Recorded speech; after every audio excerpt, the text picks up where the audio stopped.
Good morning, dear student.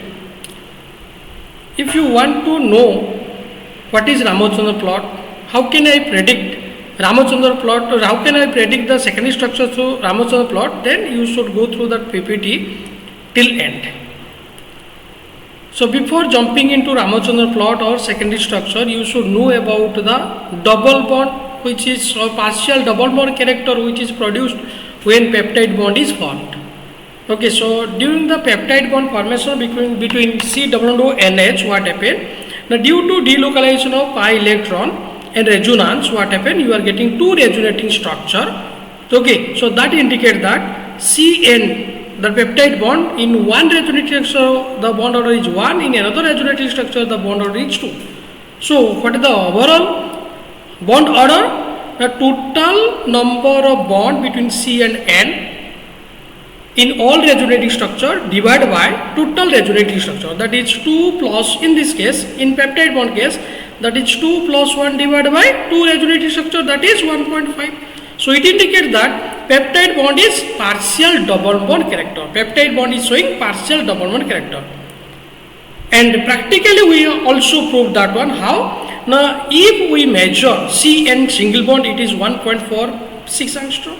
In case of C and double bond, it is 1.27 angstrom, and in case of peptide bond, the bond length is 1.32 angstrom. That indicates that it is not single bond, it is more than single bond. That length indicates that it is more than single bond and less than double bond. So both practical proof and that is logics or theory, they say that it is partial double bond.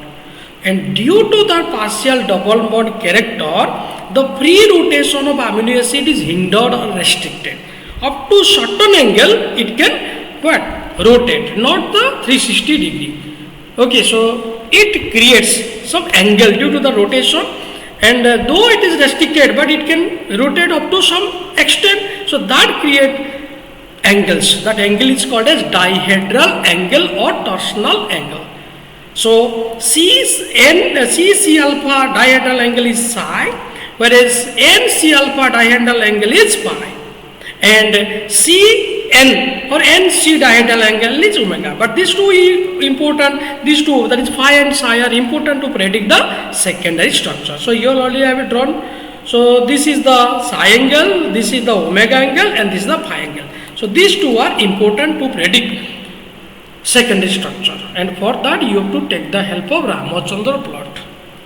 So what Ramachandra did, the Ramachandra took few known protein with known secondary structure, okay, and find out the phi angle, psi angle, and plotted a graph by taking this phi angle, psi angle of known protein with known structure. An interesting thing is that when he measured the pi angle and psi angle of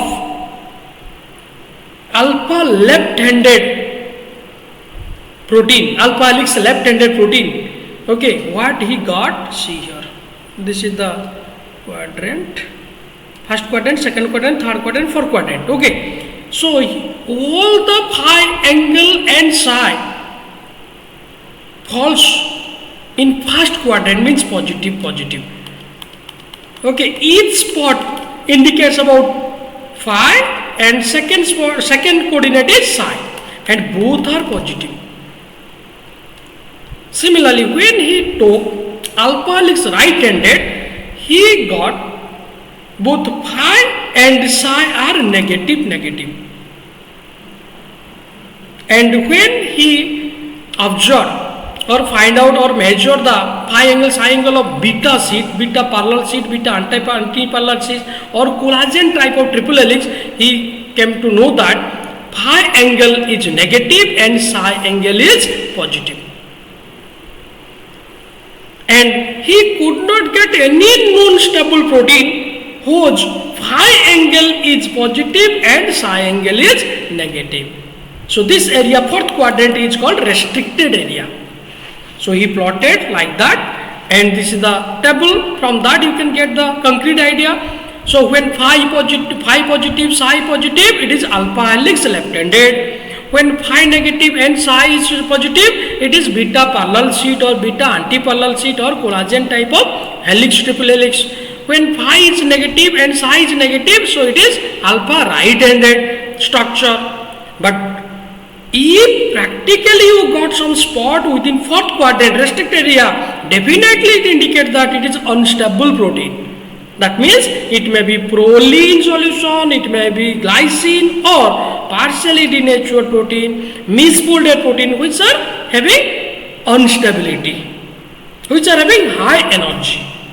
Okay, naturally stable proteins phi and psi cannot fall within this restricted area. Then this graph or this table acts as one reference, one standard for us to calculate, to predict the secondary structure in future.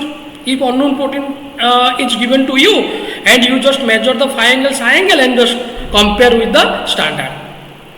Okay, so that indicates that from that you can get the idea about secondary structure of that is what protein, and which does not obey proline and glycine.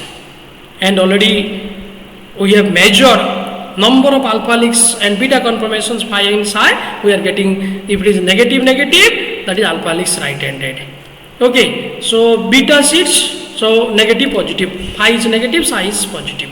Okay, so like that we have already calculated.